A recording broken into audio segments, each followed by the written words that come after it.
Pandian store serial எபிசோடில் என்ன நடக்க போகுதுங்கிறத இந்த வீடியோவில் பார்க்கலாம். நம்ம சரவணனுக்கு மயில் எனக்கு வேண்டாம் அப்படின்னு சொல்லி நம்ம சரவணன் முடிவெடுத்துறாரு. கடைசியில் எல்லாத்துக்குமே அந்த குடும்பத்தில் இருக்க எல்லாத்துக்குமே அது அதிர்ச்சியாக தான் போகுது. சரி, எப்படியாவது சரவணன் மனசை மாற்றியாவது இந்த பொண்ணை கூட்டிகிட்டு வந்துடலான்னு அவரும் எல்லாரும் குடும்பத்தில் இருக்கவங்களும் பார்ப்பாங்க போல இருக்குது.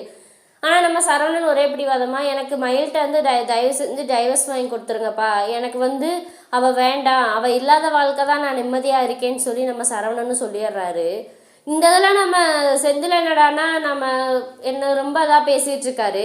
என்னமோ என்னையும் கதிரையும் சொன்னீங்க, நீங்களா தேடிக்கிட்ட வாழ்க்கை நாசமாக தான் போக போகுது, நீங்கள் உருப்படாமல் தான் போக போகிறீங்கன்னு சொன்னார். இப்போ கடைசியில் இவரே பார்த்து கல்யாணம் பண்ணி வச்ச அன்னை வாழ்க்கை மட்டும் எப்படி, அவர் வாழ்க்கை தான் இப்போ நாசமாக போச்சு அப்படின்னு சொல்லி நம்ம செந்தில் இடையில பேசிகிட்டு இருக்காரு. அதில் கோமதி மெயினாகவும் எவ்வளவோ சொல்கிறாங்க, தயவு செஞ்சு பேசாமல் எரியற நினப்பில் எண்ணெயை ஊற்றிட்டு இருக்காத நம்ம கோமதி சத்தம் போடுறாங்க.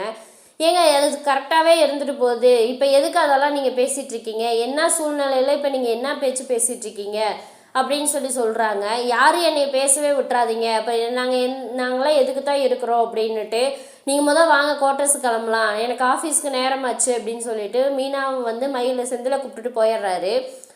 இங்கே போயிட்டாங்க. அப்புறம் நம்ம பாண்டியன் உட்காந்து ஃபீல் பண்ணிக்கிட்டே இருக்காங்க. அப்போ நம்ம கோமதி சொல்கிறாங்க, நீங்கள் அவன் பேசுனதெல்லாம் எதுவும் மனசில் வச்சுக்காதீங்க, என்ன மயிலோட குடும்பம் இப்படி ஒரு கேவலமான குடும்பமாக இருக்கும் நம்ம எப்படி எதிர்பார்க்கவே இல்லைல்ல, எதிர்பார்க்காம போய் தானே நம்ம இதாச்சு, நீங்கள் அதெல்லாம் நினச்சி இது பண்ணாதீங்க அப்படின்னு சொல்லிட்டு ஆறுதல் சொல்கிறாங்க. கொஞ்ச நேரம் கழித்து கடைசியில் என்னடான்னா இங்கே என்னடானா நம்ம மயில் உட்காந்து அழுதுகிட்டே இருக்காங்க. மயிலோட அம்மா பாக்கியம் மயிலுக்கு எவ்வளவோ ஆறுதல் சொல்கிறாங்க. ஆனால் மயில் அதை எதுவுமே காதில் வாங்கி போடவே இல்லை.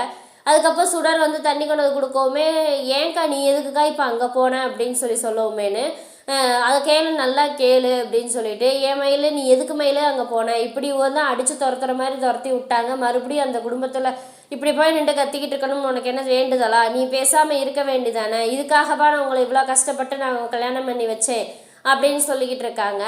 நம்ம மாணிக்கமும் சரி அவங்களுக்கு கோவம் இருக்கும்ல அப்படின்னு சொல்லிட்டு அதை சொல்லுவோம், நீ என்னையா சும்மா அவங்களுக்கு சப்போர்ட் பண்ணிக்கிட்டு இருக்கிற அப்படின்னு, நம்ம எவ்வளோ கஷ்டப்பட்டு மயிலுக்கு கல்யாணம் பண்ணி வச்சோம், அப்படியே டைவர்ஸ் வேணுமாம்ல, அதெல்லாம் உங்களுக்கு விட்டுற மாட்டோம், அப்படியெல்லாம் டைவர்ஸ்லாம் வாங்க விட மாட்டோம் அப்படின்னு சொல்லிட்டு நம்ம பாக்கியம் சொல்கிறாங்க.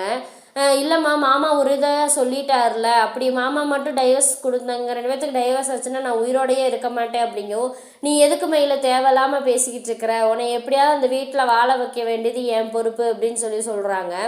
ஆமாம்மா நீ இப்படியே சொல்லி தான் நீ உன்னால் என்ன முடிஞ்சது பொய் மட்டும் தான் சொல்ல தெரிஞ்சு, வேறு என்ன எங்களுக்காக பண்ண அப்படின்னு சுடரும் கேட்குறாங்க.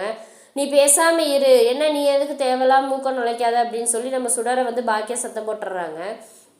அப்புறம் நம்ம மயில் உட்காந்து அழுதுகிட்டே இருக்காங்க. இங்கே செந்தில் செந்திலை கூட்டிகிட்டு மீனா ஹோட்டல்ஸுக்கு வந்துடுறாங்க. ஏங்க நீங்கள் ஏங்க இப்படி தேவையில்லாமல் பேசுகிறீங்க, இப்போ உங்கள் சரவணன் மாமாவுக்கு நீங்கள் சப்போர்ட் பண்ணுற மாதிரி தெரியல, அவங்கள குத்தி காட்டுற மாதிரி தெரியுது, நீங்கள் உங்களுக்கு என்ன பிரச்சனைனா இப்போ மாமா ஒரு தப்பு பண்ணியிருக்காரு, அதுக்கு நீங்கள் கேள்வி கேட்கணும், அதனால தானே நீங்கள் இப்படி பண்ணிகிட்ருக்கீங்க அப்படின்னு சொல்லி நம்ம செந்தில சத்தம் போடுறாரு. அப்படியெல்லாம் இல்லை, நம்மளை எப்படி குத்தி காட்டினாரு, ஒரு சின்னதாக தப்பு செஞ்சுட்டாரு அதை எப்படி பேசுவார், இப்போ அவர் இவ்வளோ பெரிய தப்பு பண்ணிட்டு உட்காந்துருக்காருல, இப்போ அவர்னால தான் இப்போ அன்னை வாழ்க்கை இவ்வளோ இதாகிடுச்சு அப்படின்னு. அப்போ உங்களுக்கு சரவணன் மாமா வாழ்க்கை உங்களுக்கு இவ்வளோ தூரம் ஆனதுனால உங்களுக்கு பிரச்சனை இல்லை, அதில் உங்களுக்கு மாமா தப்பு பண்ணிட்டார், அதுதானே உங்களுக்கு அதை சொல்லி காட்டணும், அதுக்கு தானே இப்போ பண்ணிகிட்ருக்கீங்க, தயவு செஞ்சு உங்களுக்கு மாமாவுக்கு சப்போர்ட் பண்ண முடிஞ்சால் பண்ணுங்கள், இல்லைன்னா நீங்கள் கொஞ்சம் வாயை அடக்கிட்டு பேசாமல் இருங்க அப்படிங்கவும், ஆமாம் மீனா அந்த பிரச்சனை முடிய வரைக்கும் நானும் கொஞ்சம் வாயை வச்சுக்கிறேன், எனக்கு கொஞ்சம் காஃபி போட்டுவா அப்படின்னு சொல்லிட்டு சொல்லவுமே சரி அப்படின்னு சொல்லிட்டு போகிறாங்க. கடைசியில் என்னடானா நம்ம மயில் மீனாவுக்கு கால் பண்ணிக்கிட்டே இருக்காங்க. நம்ம மீனா எடுக்கவே கட் பண்ணி விடுறாங்க. கடைசியில் ஆஃபீஸுக்கு போகும்போது கூப்பிடவுமேனு மீனா கூப்பிட்றாங்க.